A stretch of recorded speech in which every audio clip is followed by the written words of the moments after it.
Hey, it's the Lime Podcast. Jen bringing us the latest news from Alberta, and we're going to get into it. She's pretty fired up. We're going to talk America. We're both a little fired up on that one. And then the coming AI apocalypse that will get your grandparents.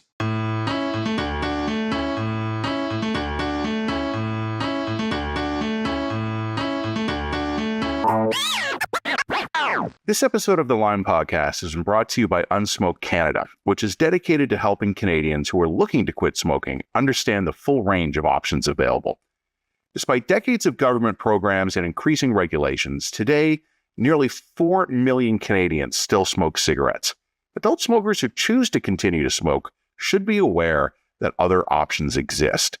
While not risk-free, alternatives such as heated tobacco, vaping products, and oral smokeless products provide a potentially less harmful choice. Smoke-free alternatives do not involve combustion or burning, like smoking a cigarette does. Instead of heavily restricting access and information about these options, Canada's government should be adopting common-sense legislation that will help further bring down Canada's smoking rates and put information in the hands of Canadians. Information such as the relative risks compared to cigarettes. Because the products are not the same, and they shouldn't be treated the same. It's just common sense. Learn more about how a smoke-free future can be achieved at Unsmoke.ca. You know, there's a certain irony this week, Jen, because it's been relatively speaking a slow news week, and probably the only housekeeping item we have to talk about today is that we have now officially launched the line Alberta, which is fun. The first content from that is going to start rolling out in the next few days. Everyone who is currently on the line's mailing list got ported over to it, and we've sent out an email to everybody saying, hey, it's live. If you want to stay, do nothing. If Alberta content not for you, just click this opt-out link. And we've included that very prominently. I'm just bringing this up, Jen, to all of our readers. Just check your spam filters, etc., because we want to make sure everybody who gets the content wants to. And I was thinking, when we launched this thing, one of the thoughts that occurred to me was that I wonder if we were going to spend less time talking about provincial stuff on the Line podcast as we start to roll out provincial bureaus. Maybe, but not this week. Not this week. Oh boy, there is so much happening in Alberta. I hate asking this to you. I hate, it's such a generic question, but can you please tell me what's happening in Alberta? God, all the things are happening in Alberta simultaneously. So look, I've been trying to sort of step back a little bit from Alberta politics and refocus my priorities toward more federal and even cultural stuff, just because. How's that going for you? Well, I pull myself back and it just sucks me back in. And the reason why is not a diss to Alberta. It's just that, I've been doing it for a long time. I've been doing Alberta politics for a really long time. And, every once in a while as a writer and a reporter, you kind of need to change gears a little bit. But the problem with Alberta is that I live here. And see, a lot of Albertans might say the problem with Alberta is that Jen lives there. Yeah, well, that's, some interesting correlations there. But anyway, I've been living in Alberta for now more than 10 years, almost 14 years. And, I met my husband here and got married here, had my kids here, have a house here. So I'm as Alberta as anybody else. But there's some weird stuff now starting to happen in Alberta. I'm going to start laying it out, essentially. You've got weird stuff coming out of the Premier's office and allegations of weird corrupt dealings in terms of how the Premier's office or people connected with the Premier's office are trying to allocate resources to friends and family sort of thing, right? So we're going to get into that in more detail. You've got a kind of rising separatist movement, people who are convinced that Alberta would be better off either in its own state or as part of a larger Cascadia or as part of a 51st state of America and or running a referendum in order to try and force the rest of the country into reconfederating on its own terms or some combination thereof. Now starting to organize and move petitions around the deck to try and force the provincial government into a referendum on the subject matter. And then you have the provincial government heading up something called the Alberta Next Panel, which, as far as I can tell, involves Danielle Smith, the Premier, and a panel of 15 other people doing like town halls across the province that start off with like these 15-minute long propaganda videos ginning everybody up about how aggrieved and hard up Alberta is compared to the rest of the province, and then doing a consultation about sorts of things that we can do to assert our own sovereignty within a united Canada. And of course, all the ideas that they're seeking consultation about are things that, of course, conservatives in this province have been wanting to do for many years and were talked about during the Fair Deal panel. I think the big ones are, for example, the Alberta pension plan, an independent police force, control over immigration, and also pulling out of Alberta the shared taxation structure with CRA, right? All of these ideas have been bandied about for decades. They're not popular. Like the idea of sovereignty or some kind of separation in theory is radically more popular than any of these specific mechanics of independence. But there's obviously an attempt to try and gin up some kind of consensus on these issues. When you actually pull in the popularity of these issues, they're not high. So let's start at the beginning, because the beginning is a fun place to start. This week, a fascinating little article came out from the Globe and Mail that reported on the fact that Carrie Tate, who has done absolute yeoman's work following the alleged corruption scandal involving Alberta Health Services for the last several months. Okay, so she's been doing really, really solid work, just bit by bit, uncovering detail by detail, uncovering connections about a scandal wherein the now former chief of staff has alleged ties to individuals who are trying to run like essentially private clinics that Alberta Health Services is trying to create contracts with, right? And I don't want to say too much about that because I don't want to get sued. There are multiple lawsuits that are currently underway in this situation. We know that there are probably investigations that are going to come out either from independent inquiries, and also probably the Auditor General is looking into this as well. My understanding is that the RCMP is investigating this. Whether or not the RCMP is going to move forward in all of this, we don't know. So there's still a lot of questions here. But what we do know, and what I think has been pretty solidly reported out, has been reported from Carrie Tate and her coworker at the Globe, Alana Smith. And so I think that due props are due to them. And I think that if you're more curious to understand the details of this and just how hardworking they've been on this file, you really should go to the Globe and Mail's website and check them out. However, what came out this week was that apparently someone has been stalking Carrie Tate, taking pictures of her as she meets with members of Premier Smith's government or people who are working within Premier Smith's government, and then posting the pictures of who she's been meeting on Twitter with a lot of creepy messages like, did you enjoy the tacos at that Mexican taqueria? And, how did your prescription pickup go? Like, she's clearly being stalked and harassed. Yeah. Jen, sorry to interrupt here, but I want to underline this here. The allegations are criminal. Yes. Following someone around, documenting where they are, and then sending them taunting messages would easily clear the criminal definitions of harassment. This ain't Twitter flame war bullshit. We're in criminal harassment of a reporter who's covering allegations of corruption in the government territory. This right here, I mean, we know that an individual involved in this is someone named David Wallace. His person's been named by the Globe and Mail himself. David Wallace, does that name sound familiar to you, Matt? Because it's sure as hell familiar to me. I don't know if you're asking the question rhetorically or not. It's funny. I'll answer it literally. It sounded familiar, but I couldn't immediately place it. Like I heard David Wallace and like some brain things happened upstairs. And then I thought, oh, polarizing Alberta guy. Like that's kind of all that came out.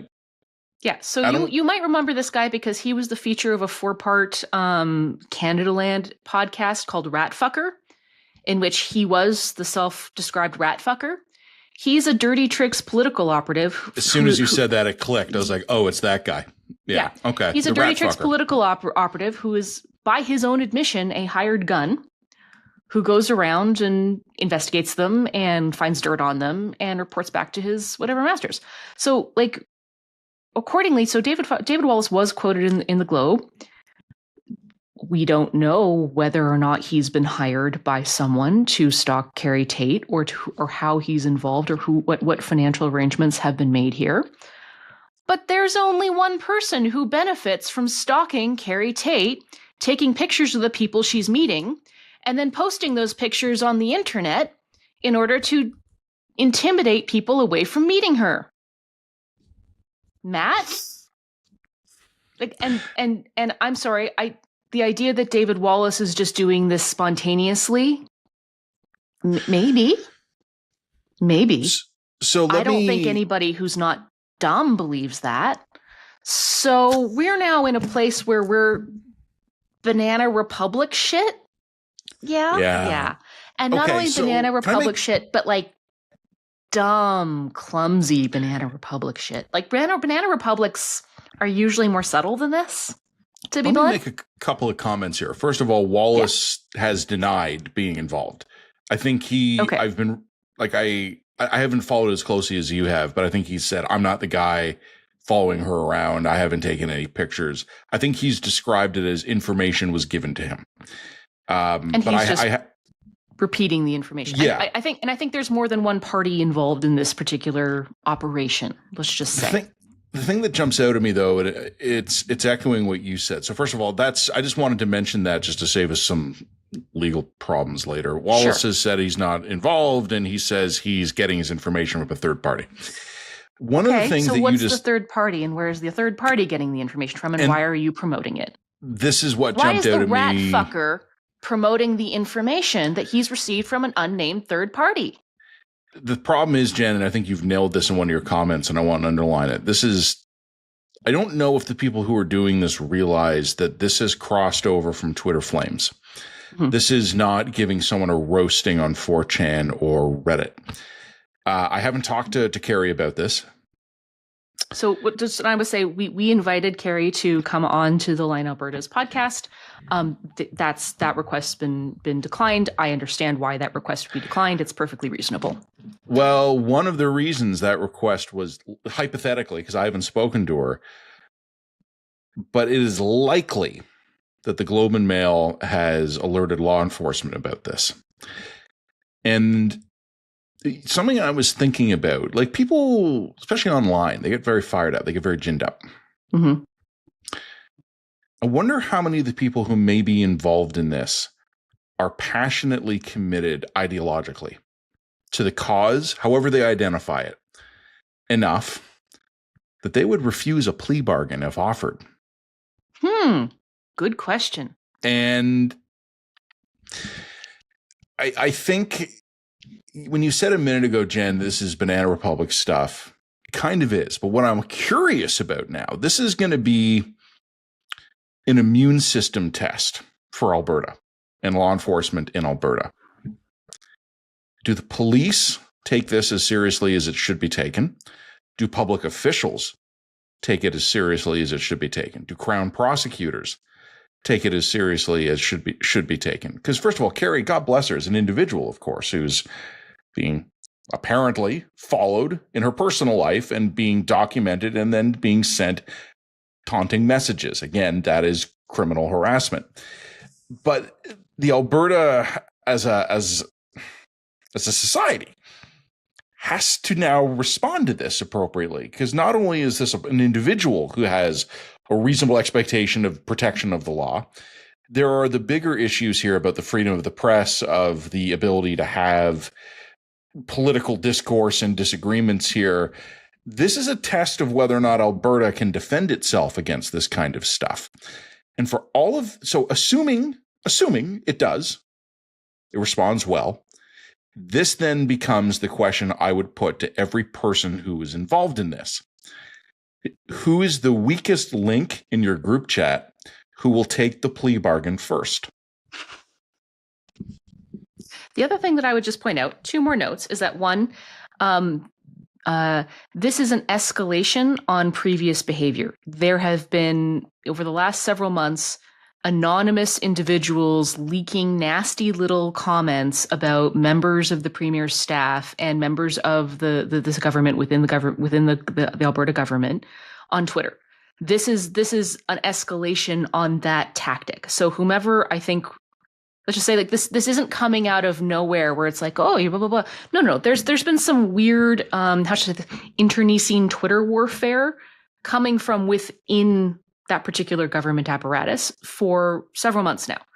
And I think that perhaps what may have happened here is that people started to lose sight of how much that escalation had started to cross a line. So this is obviously over the line shit from people who lack discretion and perspective. And who don't know enough lawyers. Yeah. The other thing that I think is personal friends going, you know what? Maybe don't do that.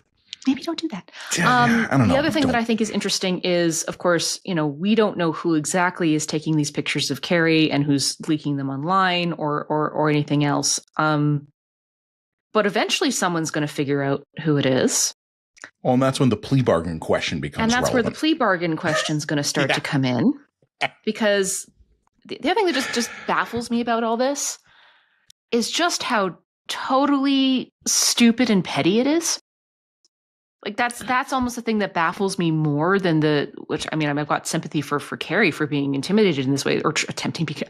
I shouldn't say intimidated this way because like no reporter and certainly not Carrie Tate's going to be intimidated by this. Like it's too pathetic. It's too stupid. I propose a different word actually though. Okay. You said like petty, but what about just amateurish, rinky-dink? Amateurish. Yes, that's the right word. Look, like it's really, really, you really. To think that this was a good idea, or to think that I know we're going to get them, this will shut everyone up. I'll show that Carrie Tate, we'll put her in her place. To honestly think that this is a tactic that would be effective in achieving those ends, you would have to have been the person who has very little experience working in bigger ponds. That's a nice way of put. Like you'd have to think you were a lot smarter than you actually are. Well, that's a recurring theme. That's a recurring theme. And I think that you would have to have your head so far up your ass in terms of the internecine drama of Alberta that you didn't really realize how small you were. Like you think this is someone who clearly thinks that they're a very, very big fish in a very large pond and doesn't seem to realize that in only slightly larger ponds, they'd actually be a minnow. You know what I mean? Like it's a smallness. There's an amateurishness and a smallness to this that's really quite fascinating to me. But anyway, can I ask you a question? Mm-hmm.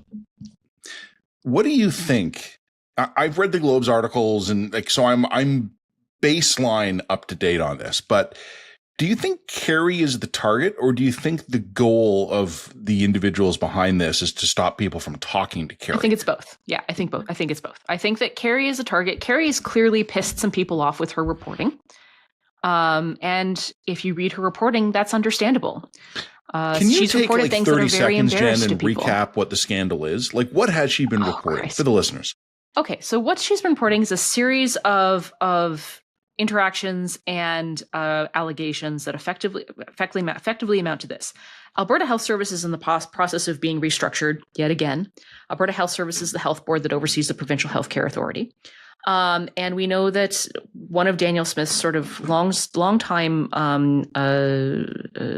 reform mandates was the idea of like certain services need to be outsourced. Services like, knee surgeries, hip surgeries, eye surgeries, like we'd be much better rather than doing that within the public system. We'd be much better, licensing doctors, like legitimate doctors, to run their own clinics where they just do this one specialized thing all the time. And then the Alberta Health Board will pay those doctors per surgery in order to do this. And it's just a way of increasing efficiency within the system. In and of itself, that program isn't a bad idea, in my opinion. Like we've done versions of that for a really long time here in Alberta. My own mom got her eye surgery done at a private clinic. We have been slowly adding privatized elements to the public system.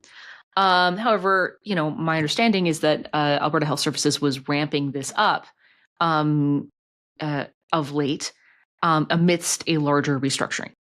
And what Carrie was starting to come up with was that, or the reporting she was starting to come up with, and I'm massively summarizing, it's more complicated than this, is that some of the clinics that the government was essentially was working through contracting were clinics that were owned by individuals who had very close connections to the premier's office.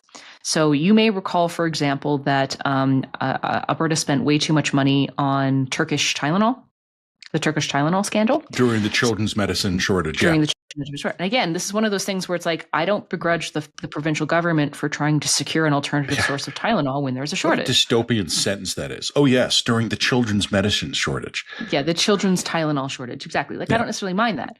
The concern was that we spent way too much money on that particular product, which again might have been understandable in the midst of a shortage situation. But the company we contracted to do it was owned by an individual who was then later found to be like taking individuals on or giving individuals tickets to sort of box seats during the Stanley Cup playoffs and all kinds of things. So like there was all kinds of like alleged quid pro quo going on. And the same individual who's involved in the Turkish Tylenol situation is also allegedly one of the individuals who is running these proposed medical clinics that the government was trying to form these connections with. And the former head of CEO, former CEO of AHS, essentially quit, saying there's something improper happening here. Like these aren't. I think the allegation essentially is that these were not properly. These were not properly competitive contracts. These were effectively, the decisions were being. I know I'm trying to explain this without getting sued. The decisions were allegedly proper being safeguards made, were not being adhered to. Proper safeguards were not being adhered to. The decisions were allegedly being made with political push, as opposed to a objective view of which services or which clinics could provide the best value for dollar, essentially. The normal and nominal processes for commercial engagements for the government. Yeah, exactly. And so in the midst of this, Danielle Smith's former chief of staff, Marshall Smith, left the premier's office. And we know that the investigation into some of these contracts is ongoing. Since then, more stories that suggest perhaps proper safeguards were not being adhered to have since come to light. And I would, again, absolutely try parrot sort of or highlight the work of Carrie Tate and all this. As I said, she's done yeoman's work, point by point by point, story by story by story, chipping away at this for now, I think, more than a year. So she's been the queen bitch on this stuff. And of course, we all know that the Globe and Mail is highly credible. They're not going to run any story that they have not appropriately edited, vetted, and run through their lawyers. And I think they've been very cautious, just as I'm trying and probably failing to be cautious. So that's fine. And in the midst of this, there's been all kinds of other stuff. For example, like another independent broadcaster who's been trying to cover this, called The Breakdown, has been threatened with libel action and I think had to shut down. So we're dealing with allegations that are highly hot, highly contentious, and are subject to being litigated. So we're trying to be fair and cautious. But like I said, it strikes me as extraordinary that some random person just happens to be following Carrie Tate around. It strikes me as extraordinary that just some random person, for no particular reason, just happens to be taking pictures of Carrie Tate meeting with people who have positions within the government and then posting that on Twitter. It just strikes me as beyond that one's a hard one to claim, just be like, well, there's just a really enthusiastic UCP fan out there, mega fan, who's just really pissed at Carrie Tate's reporting. Like, you know what I mean? Like that's awfully targeted and specific is what I would say. I want to broaden this out just a little bit here because we've been prattling on for a while now. One other point I want to make, and we kind of made the plea bargain point. Some of these skirmishes so far, and you and I have been watching, we've talked about it openly here, but we've talked about it more off the air. There's interesting factional maneuvering happening in Alberta politics right now. And you and I have spoken carefully in public about how new factions pop up and they're surprisingly well funded. And then something that didn't exist a month ago, boom, suddenly it exists, and they have a studio and a podcast and a news outlet, and they're showing up at press conferences. You and I have been around in the game long enough to look at that and go, ooh, someone's bankrolling this. Mm-hmm. But I think a lot of this has been taking place in the online sphere or between small outlets. Mm-hmm. Jen, the Globe and Mail can defend itself. Mm-hmm. The Globe and Mail is not some guy with a blog and a YouTube channel. The Globe and Mail can defend itself, and the Globe and Mail can also raise hell in official channels if they're not getting the kind of attention from the RCMP that they want. Well, and then we get into the more interesting thing, and when we talk about sort of the strategic genius of whomever may be behind this harassment campaign, because whomever decided to do this thought it was a really great moment to do this at exactly the same moment when you have the premier and people attached to the premier doing these Alberta Next panels. So the Alberta Next panel is essentially a continuation of the Fair Deal panel, which is a continuation of the Alberta Firewall Manifesto, which is a continuation of, we've been doing this for some time here in Alberta, where you have, a panel of people are now going around the province holding town halls. These town halls are being well attended by like a couple hundred people. The panel is actually quite diverse. Like it's not, Daniel Smith and 15 separatists or anything of that nature. Like it's a genuinely well composed panel. I have questions about whether or not the audiences are equally well composed, but that's another conversation. And they're going around to these panels, or they're going around to these doing these town halls. They're starting these town halls with like these 15-minute essentially propaganda videos, which are highlighting all the reasons that Alberta has to be aggrieved about its terrible treatment in Confederation, some of which these grievances are legitimate. And then, of course, it's getting people ginned up in support of policy proposals that Conservatives have been trying unsuccessfully to foist upon Albertans for decades now.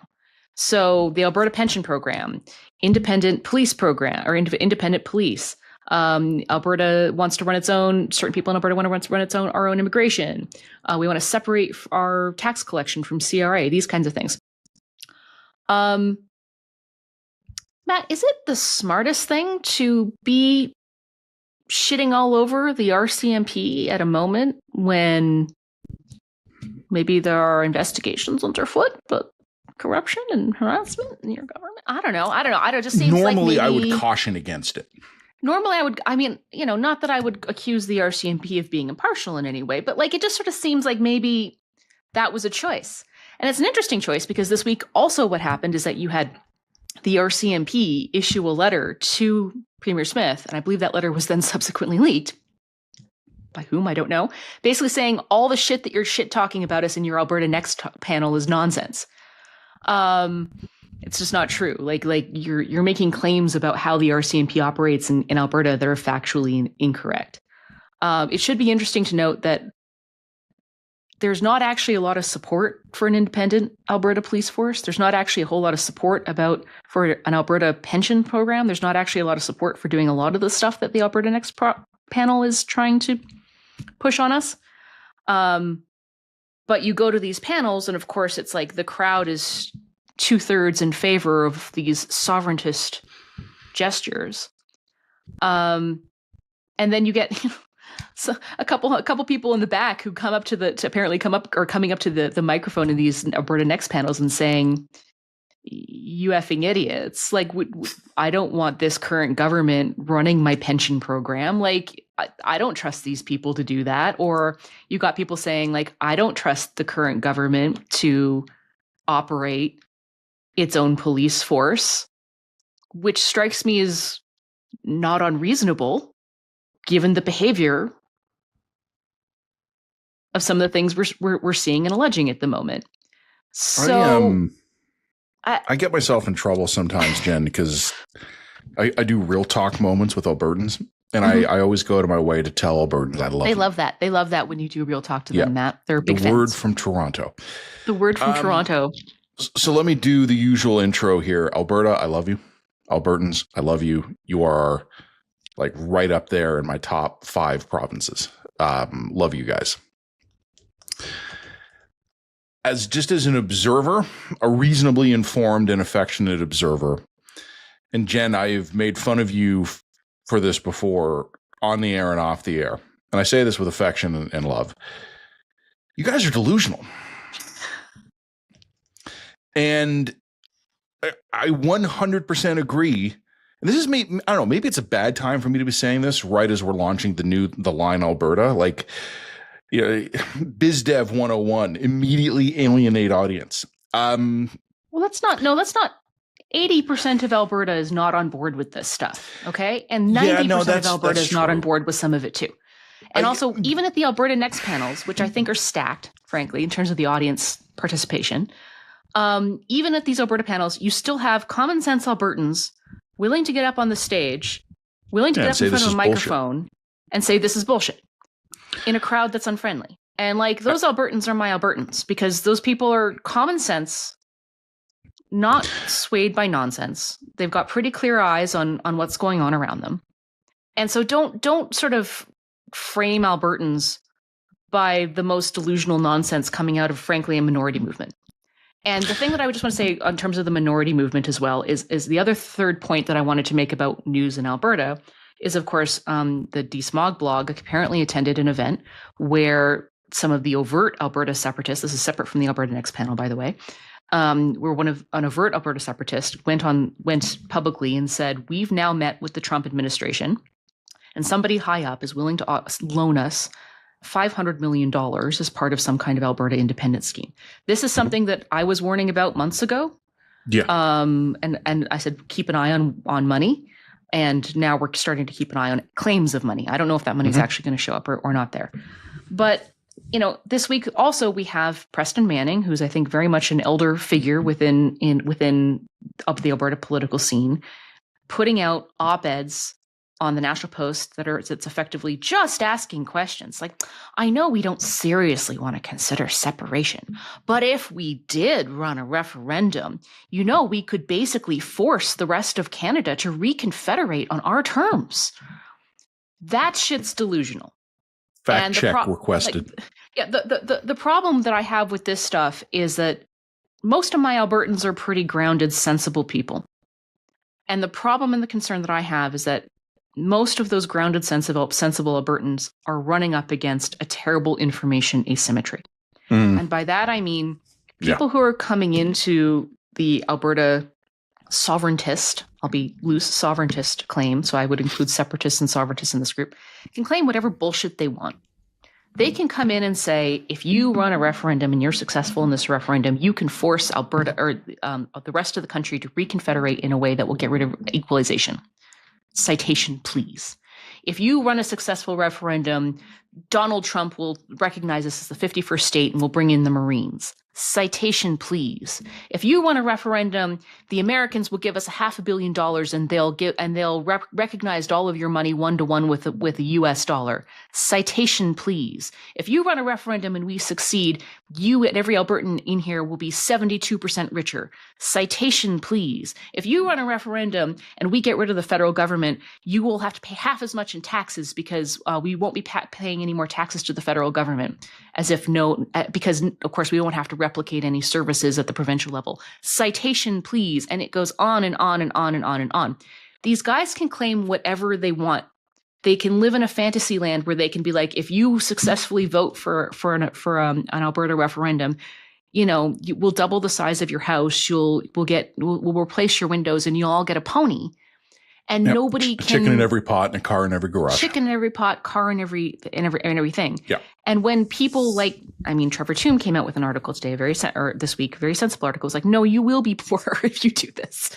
And then the people who try to fact check this or challenge this asymmetry of information and have to rely on, you know, some kind of reasonable analysis or some kind of data are forever regarded as either fear-mongers or can be dismissed or like how dare you? I mean, latte swilling, CBC watching, beta swilling, CBC blah blah blah. I mean, even when Jim Dinning headed the panel that started to do the preliminary look into an Alberta pension plan, their first report was like, if Alberta leaves the CPP, we'll get half of the CPP's asset. we get half the money that they have in stock right now. We're owed $300 million or $300 billion or whatever it was. Yeah. Again, 9 other provinces put their hands up. Yeah, citation, please. Like, it's all of this is LARPing. And I'm sorry, this is where Matt's critique is correct. This shit is delusional. You don't operate in a vacuum. And if you want to move forward on this sort of stuff, you can't operate under the assumption that other people aren't going to respond in their own interests and in alignment with their own incentives. Yeah, you know what it is, Jen, though? It's also... And the thing that's pissing me off about all of this is that, again, I've made this point, but Danielle Smith is talking out of two sides of her mouth on this stuff. To some audiences, she's like, I stand for a sovereign Alberta and a united Canada, which is a perfect Rorschach statement, because you can read into that statement exactly what you want to read into it, depending on where you stand on the line here. And in the meantime, again, we have, a provincial government that's lowered the bar for the standard required to force a referendum forward, that is holding Alberta Next panels where 2/3 of the recipients are like raw separation, where we have pandering happening to sovereigntist fantasies that have been talked about and debunked and more or less ignored for decades. And we're doing this for a group of people who came in third on a by-election in Didsbury. Like, this is not... It's, you know what it is, Jen? It's a weird... I don't know where to... It's Alberta exceptionalism is how I would describe it. It's... Like, when I say delusional, and I do say mostly affectionately, I remember I was teasing you about this once where like you and me and one of our mutual Albertan friends were talking, and like the two of you were talking about like some heartwarming scene, and you were both like, man, like only in Alberta, like best place to grow up, best place to live, only in Alberta. And I'm looking at you guys going, what the fuck are you talking about? That happens like 1,000 times a day in every community in the world. There's this weird... something, and it 90% of the time it's charming and endearing and probably healthy, that Albertans have this incredible sense of community. But there's just times when it's not helpful for you guys. And you're talking about these sovereigntist or separatist events. I was reading some of the news coverage of them, and I just had this laugh because speaker after speaker was apparently talking about the hard work of Albertans. Albertans are incredibly hard workers, and they are, but not to an unusual extent. And like StatCan tracks this. There are metrics for hours worked and labor productivity. Alberta has a larger than average share of natural resource workers, and natural resource workers work longer hours and make higher wages. So Alberta's numbers are goosed a bit in a good way here, but Alberta's middle of the pack in terms of hours worked. And that's even with the natural resource workers. Like average hours worked by workforce, Alberta for the provinces is middle of the pack. And again, I'm not saying this is a criticism. I know Albertans work hard. I know in the agricultural and the energy sector, there's long hours, physically demanding work. I get it. But I just think like, one of my Albertan friends was... Yes, but this is Matt, you as an information worker living in downtown Toronto are really poorly equipped to make this very correct argument. Like I know. You're right and the facts back you up. But like, let's be blunt. We're both lazy motherfuckers who podcast for a living. So like, I'm not going to sit here and think I'm going to hold any sway with somebody who's doing, 12 shifts in Fort Mac. As soon as I'm done this podcast, I'm going to town and I'm getting a boutique latte. And I'm not kidding. That is my afternoon plan. I have not had one this week, and I am craving a fancy caffeine drink. We lack the moral authority to make the correct argument. I understand this. I saw like one of my Albertan friends was teasing me recently, being like, "Oh yeah, you Easterners, you start your workday so late. Albertans have to get up early to work." And I'm thinking, bitch, like, have you ever had to contend with Toronto morning rush hour traffic? When you have to get anywhere in the city, you're up 3 hours before you start work because it takes that fucking long. Don't tell me how. And I would say it's like we start earlier, but we also end earlier and head to the mountains. So like, look, I'm here for a reason. I raise my kids here for a reason. because I do think this is a better place to raise kids than almost any other place in the country. I'm a Calgary evangelist. I have made this argument to other I've made this argument to other Torontonians. I'm like, you people raising your kids in downtown Toronto are nuts. You have better opportunity and a way better quality of life and a way better, like in a family-friendly city that is way easier to navigate with children. In Calgary, you would have a radically better life than what you have in most of Ontario. And I mean that. I wouldn't necessarily make that argument to people in their 20s, but I've made that argument to people in their 30s and 40s, especially people with kids. Like, this is a wonderful place to raise kids because it has this rare combination of quality of life and still relatively good quality cost of living relative to other cities in Canada. I realize in many places in the United States, for example, that the metrics don't work out so well. But if you're going to be committed to living in Canada, I don't think there's a better place to raise a kid than Southern Alberta. And I mean that. I'm very sincere in that position. I just feel like I should clarify that the friend I called bitch is actually an older man, just before I get canceled. Fair enough. That felt important to clarify. I think that the decisions that the provincial government is making here in terms of the Alberta Next panel is going to have the effect of backing them into a very extreme corner.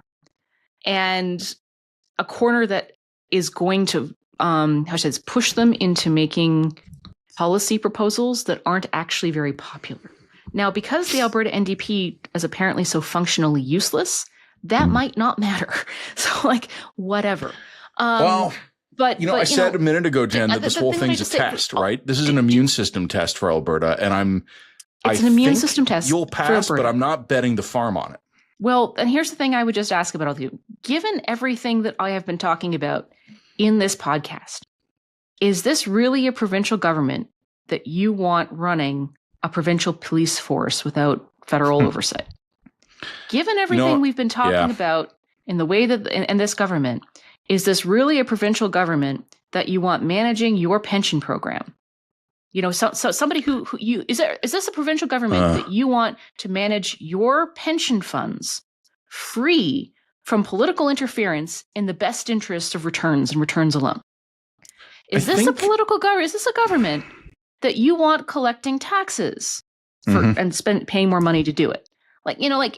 Is this a provincial government that you think has such a great grasp on things that they could manage immigration policy? Not that the federal government has done a fantastic job at managing immigration policy, but is it really your contention that the provincial government is more competent there?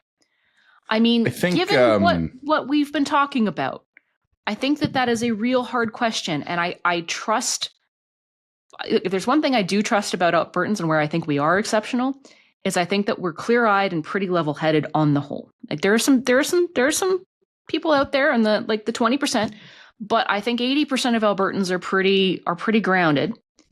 And I do think it's 80% of Albertans are pretty grounded. And yeah, but 8% of people don't matter because the energy is always at the polls. Well, and that's not an Alberta specific comment, right? I mean, say this as a historian. Throughout history, 80% of people are useless. 95% of people are useless. They're not the ones who affect the trajectory of things. But I actually want to answer the questions because you were asking a series of rhetorical questions there. Jen, you are an Alberta evangelist in most contexts. You have made the argument many, many times in the abstract, but also to me directly, that my quality of life and my family's quality of life would be way better if I uprooted and moved to Calgary. And in some ways, you're right. But you've made this point before in one of your columns a couple months ago where you wrote about the rise of Alberta separatism. You made the point that it's not all just unicorns and rainbows, because separatism, even if it worked, hypothetically, like these panels get the desired results and there's a referendum and the separatists win, unless it's a landslide, you've just opened Pandora's box of 40% of the population that don't want to be American or insists on being Canadian, and 80% of the population has no interest in being. Yeah, no, but this is the fundamental problem. Sorry, Jen, let me just finish, because the point you made about like being an evangelist, this is already a factor. Yeah. Like, I guarantee you there are people in Canada today who are looking at looking at homes in Edmonton and going, my God, I could have quadruple the house for $500,000. But in the back of their mind, they're thinking, I don't want to put up with all that rinky-dink bullshit. Well, and I would say there's that to some of the separatists, and there are people in Alberta who would say, good, like we already have too many people here. This is great. I want to keep things the way they are. So they would respond in that in kind there. And I would just like, okay, so, we're just going to piss away investment, capital, talent. Like that doesn't matter because we're harder working than everyone else. Is that the case? I mean, I can't be an evangelist for an Alberta that's on the precipice of leaving the country or is willing to entertain that. I can't be an evangelist for that because I would be the first one to say if a serious referendum or separation movement actually gained momentum and were to take off, I'd have to go back to other places. I don't know where I'd go, but our family would probably go back to other parts of Canada. We couldn't live here under those situations because me, like most Albertans, I got family all over the place in Canada. I'm not going to go live in a separate country. I have no interest in that. And I have no interest in living in an independent Alberta that's run like a banana republic. Yeah. That's pretty much all I have to say. This episode of the Line Podcast is also brought to you by Forestry for the Future. Canadian forestry supports 200,000 workers, generates $87 billion in annual revenue, contributes $21 billion annually to our nation's economy, and provides the products we need to build homes and drive economic growth. While trade barriers from the U.S. are siphoning jobs and investment away, Canada's own approval processes and regulations are preventing critical projects that both prevent wildfires and boost our economic self-reliance. We can and should have programs that expand domestic wood use, advance biomass use and pulp market opportunities, and cut red tape and regulatory barriers. The Government of Canada has a clear opportunity to stand up for Canadian forestry at a time of growing global uncertainty. We need real action that puts Canadians first, supporting employees and their families, securing stability for our businesses, and protecting the long-term potential of our sector and its people. To learn more, visit forestryforthefuture.ca. So, Matt, I would like to launch a new segment here at The Line. Tell me all about it. I'd like to tell you all about it. So U.S. Ambassador Pete Hoekstra is once again doing the rounds, doing as an ambassador do, smoothing things over, being diplomatic, building bridges. Mm-hmm. Basically, he criticized Canada for, taking things a little too personally when it comes to the tariff war and the trade war between us. So in light of that, the new segment I would like to launch is called, checks notes, Fuck You, America. Fuck You, America, where we highlight various news segments about the ways that America's being fuckity and tell them to go fuck themselves. And to that note, I would like to note this quote. Hoekstra relayed how Donald Trump felt during a recent address to the Pacific Northwest Economic Region Foundation in Bellevue, Washington earlier this week. And this is a direct quote. Canadians staying home, that's their business, I don't like it, but if that's what they want to do, it's fine. They want to ban America and alcohol, that's fine, quote unquote. There are reasons why the president and some of his team referred to Canada as being mean and nasty to deal with. Well, okay, because of some of those steps. So Trump thinks that we're mean and nasty for banning your alcohol and not taking vacations there in response to an unprovoked trade war against us. Matt? Fuck you, America. That's all I have to say about it. I think I told you I was at Hoekstra's first big remarks in Toronto. We talked about this on the podcast. Yeah, we did. The complete silence in the room. It wasn't rude.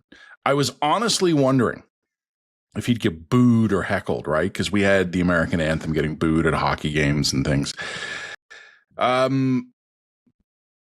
There was no rudeness in the room, but I go to a lot of these things. I'm sure you do as well. The lunch and breakfast circuit where cabinet minister in town or ambassadors, like whatever, like these are a fairly routine thing for journalists to do. The absolute silence in the room was astonishing. There were moments of polite applause. Please welcome to the stage the ambassador. But like his actual remarks were just silent. And I don't think I've ever encountered an ambassador who was less capable of reading a room. I mean, really, it's something to watch. So the thing I would just notice as well is like the problem with Americans, I mean, there's a few, but the problem with Americans is that they are so big and so self-important that they kind of forget that other people are real. and that other people are going to respond in kind to the way they treat others. And you know, they don't just operate in a world in which they can say jump and everyone else is going to go how high. Like that, they don't seem to understand that other people are humans and other humans have external motivations that may not align with their interests, which is where you get sentences like this, like the complete brain dead daftness of saying, well, we're going to launch a trade war against our closest friends and destroy their auto sector. And if they were tried to respond to that by not taking vacation in Florida, well, that's nasty of them. Mm-hmm. You know, like there's a narcissism to that is beyond comprehension to me. And I don't know. I don't know what else to say other than just, well, fuck you, America, and let's continue to not take vacations or buy their alcohol. The world is a gigantic place. And I was talking about this recently because, as you know, I'm recently returned from Europe. A lot of Europe I haven't seen that I would love to see. I haven't seen South America. I haven't seen Oceania. I haven't been to everywhere in the United States I would like to visit. But you know what? For the next few years, I can take a cruise through the Panama Canal, can visit Japan, can go to Greece. Like there are things I have never done that I can do, and I will support local businesses while I'm doing it. It's a gigantic world out there, and there's lots of places to see. And I was thinking the other day, because there was a story in CTV this week, and I flagged this because Jen had said we need a new Fuck You America segment. And we have a couple other things that we want to flag in the Fuck You America segment. This one's a great one. This one's good. A man in Quebec says he was fishing when he was rammed by a Coast Guard cutter, knocked overboard, pulled out of the water, and detained in a holding cell by U.S. Customs and border officials for 2 hours, and says he sustained minor cuts and bruises during the arrest. And he insists that he was in Canadian waters while he was fishing. It was on a lake that is joint jurisdiction between Canada and the U.S. I don't know. I don't know where he was. I don't know what the border was. Maybe the U.S. Coast Guard had jurisdiction there. Maybe they didn't. My immediate takeaway from this is you combine this with other stories we've heard of not just Canadians, people from anywhere facing problems at U.S. border crossings or airports and customs and stuff. I don't know, and I even to a certain extent, I don't assume that there's an order that has trickled down from the top to basically say, make the border an unpleasant place. But I certainly think what is happening is whether it's Immigrations and Customs Enforcement, ICE, or Border Guards, or the Coast Guard, or whatever, I think they have started to realize that they are unlikely to get reamed at by the Assistant Undersecretary if the State Department complains that, oh, the Canadians or the Irish or the Australians or whatever, one of their citizens was wrongfully detained or had a wrist broken during an arrest. And law enforcement, and I respect law enforcement, always have, always will. But there are certain personality types that are drawn to those jobs that need to be restrained and controlled by effective systems. And if the word gets out that there's no longer political consequences in Washington, that's a problem.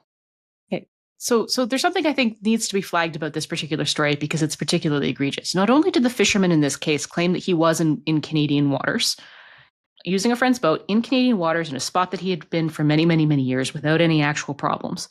So the three officers approached him from the Coast Guard, approach him. He says, no, I'm in Canadian territory. So, you know, maybe there was a dispute about that. Maybe there was somebody had drifted over a line. That'll happen. But clearly this guy's fishing. So the guy in this case starts his engine, says he wants to talk to the officers by the shore to sort of settle the dispute. He said, quote, this is from CTV News, the Coast Guard followed him and tried to push him into the U.S., which is what caused him to go overboard on his boat. This is a quote from him. They're tying my boat to their boat. They're not even taking care of me. The third time I went down, coming out with water in my mouth, spitting it out, I said, throw me a buoy. Once on the Coast Guard's vessel, he said he was aggressively put in handcuffs. He was then handed over to U.S. Customs and Border Protection officers who fingerprint him, put him in a jail cell with his clothes soaking wet, and gives him a dirty blanket. So this is a guy who, from his understanding, is fishing in Canadian waters, gets approached by the U.S. Coast Guard, gets effectively pushed overboard in order to push him into U.S. waters, where he would then be in U.S. jurisdiction, gets arrested and put in handcuffs. Now, I understand that we're dealing with an America in which, we've normalized basically, black bagging people off the streets and throwing them into El Salvadorian gulags and what was it, the alligator Alcatraz in Florida, with limited and in some cases no due process. So this story is probably gonna, lose its flavor in all of that. But it's not long ago where that would have been a major international incident. Like the idea that the U.S. Coast Guard would harass a Canadian fisher in that circumstance is nuts. So yeah, I'm just going to round out that and say, fuck you, America. Fuck you. Also, I'm going to Jen's comment, I'm going to chime in with hey, Ottawa. My guess is that in the current circumstances, they probably have quote unquote bigger fish to fry. That's a pun. But there you go. Last one I wanted to add into the Fuck You America segment, and we're just rolling right along here, was the fact that the Americans have announced that they are no longer going to, the Pentagon suspends participation in think tank events. The move comes a week after the Defense Department pulled out of the Aspen Security Forum due to the, quote, evils of globalism. So this will include, I remember, Matt, you actually went to the Halifax Security Forum not so long ago. I was at the last, I've been to the last few of them, but yeah. You've been to the last few of them? This is one of these circumstances where the NATO allies actually can get together. I mean, the degree to which the public facing or the group face of the forum is useful is probably less interesting than the fact that it's an opportunity for allies to actually get some face time with one another in a private kind of environment, or go for a drink, whatever, build relationships, build bridges. So to pull the Pentagon out of stuff like the Aspen Security Forum or the Halifax Security Forum,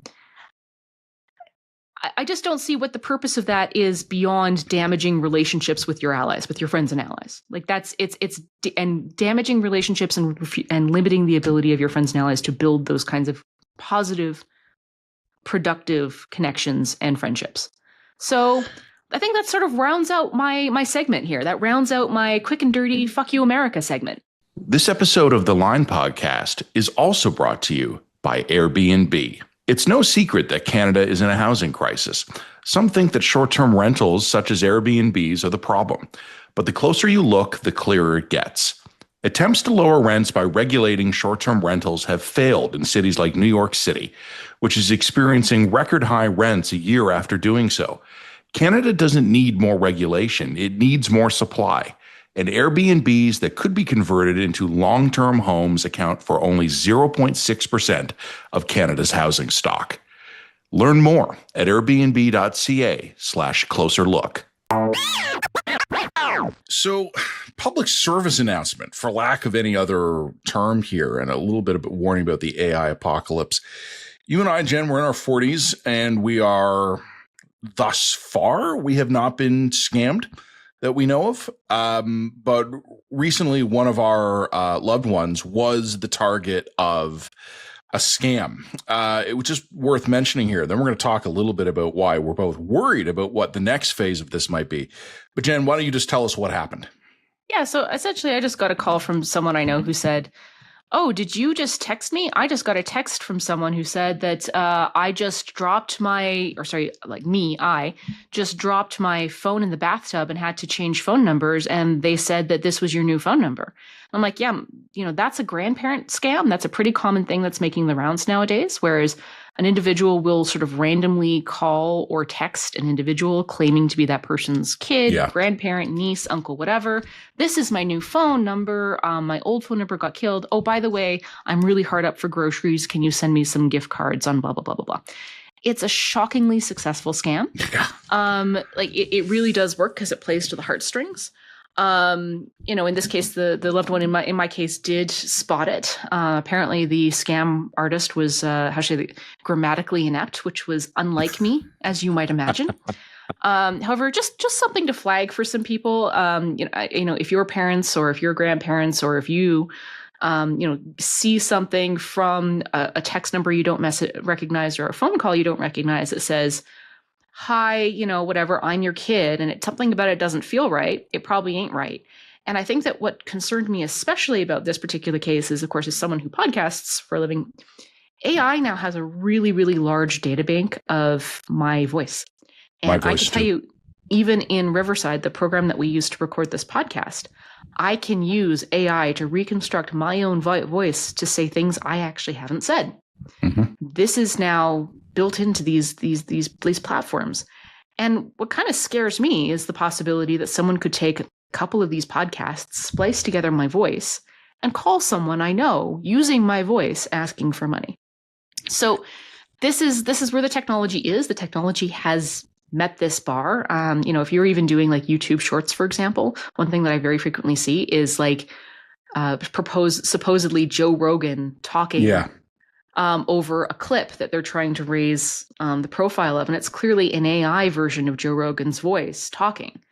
Jordan Peterson's, like there's tons of these like fake Jordan Peterson videos all over the place where it's Jordan Peterson's voice talking about, the eternal Jungian darkness or something. And there's like these 20-minute videos of Jordan Peterson lectures that are totally AI generated.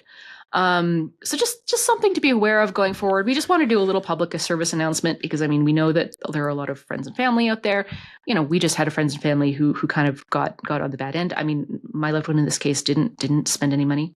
The other interesting thing that I think is worth noting here is that, I think one of the problems with these types of scams is that people assume that they can't be hit by these scams if they're smart. Mm-hmm. And because they're so smart, they can't possibly fall for something like this.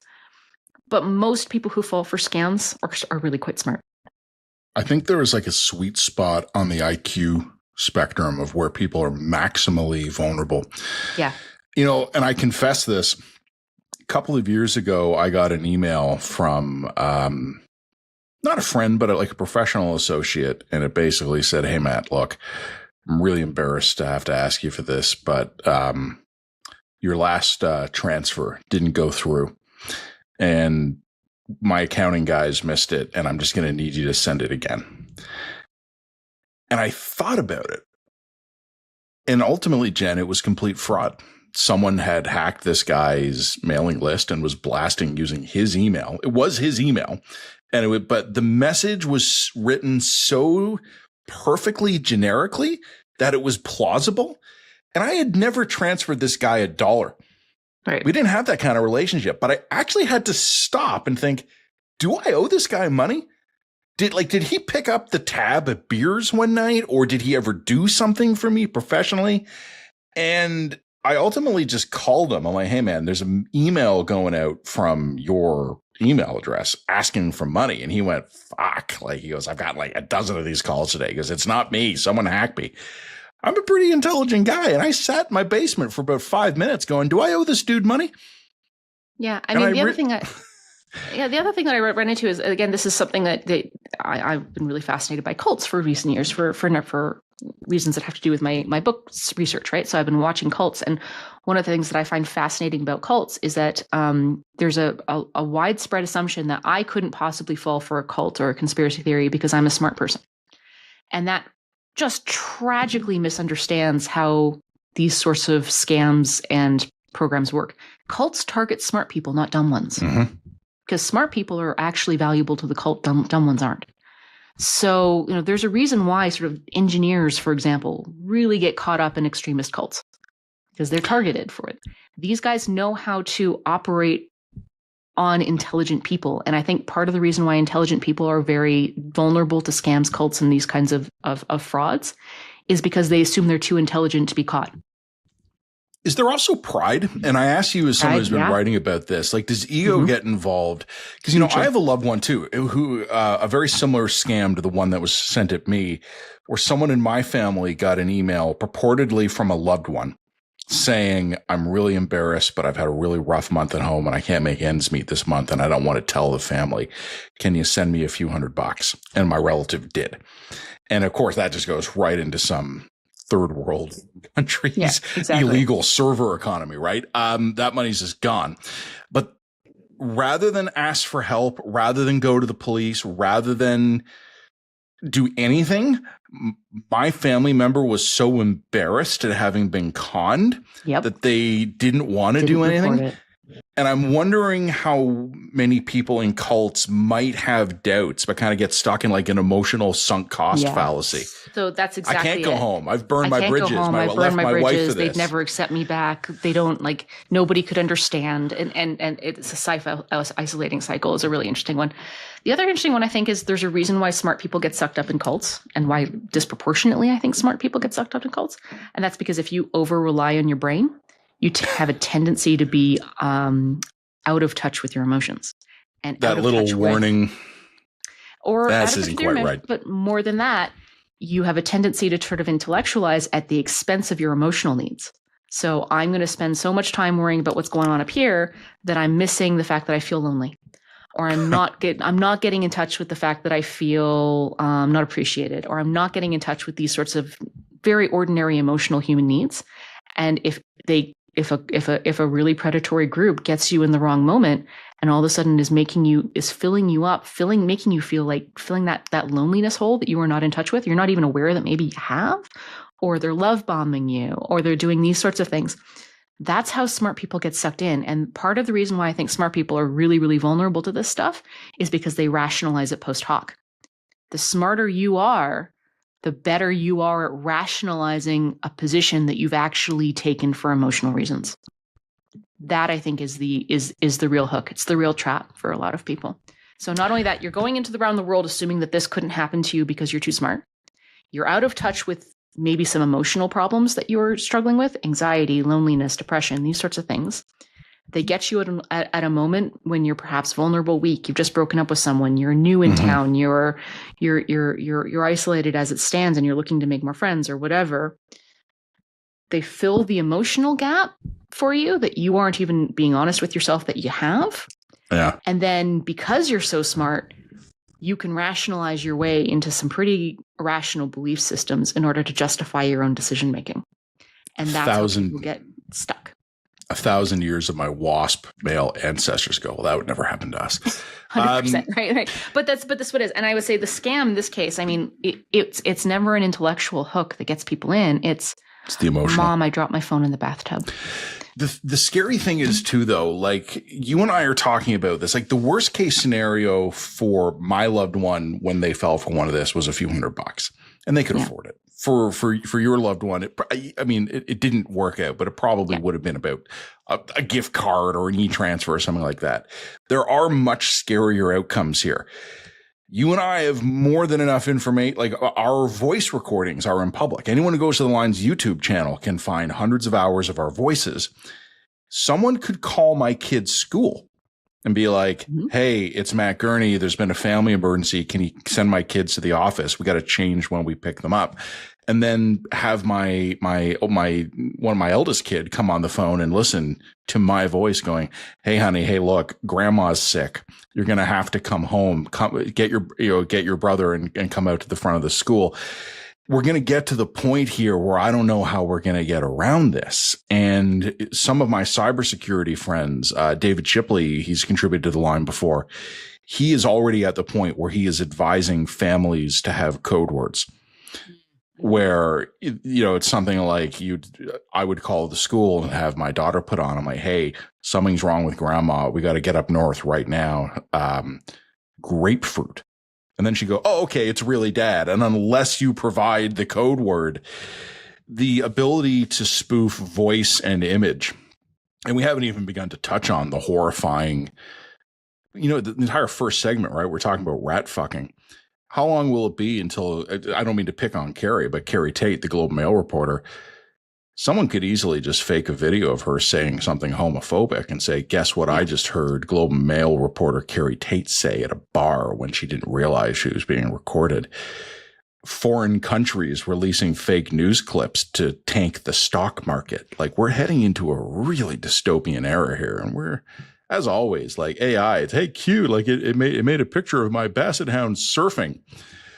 Yeah, but So just to remember that the only time that I will ever ask you, if you're getting a call or seeing this video from me, the only time that I will ever ask you for money is when I ask you to like and subscribe and check us out at www.readtheline, where you can become a paid subscriber, comment under all of our comments, and also get some subscriber exclusive content, particularly our weekly written dispatches. So non-AI generated, by the way. Non-AI generated. AI has no role in any of our production. It's all coming directly from the old noggin. So on that note, except for that. Shh, shh, shh, shh. On that note, Matt, I think we just wanted to offer that little public service announcement, as all good journalists are prone to do on occasion. But I think that's it for us this week at The Line, eh? Got nothing else. All right, cool. We're all good. Just don't go fishing near the U.S. border. Don't go fishing near the U.S. border. Wow.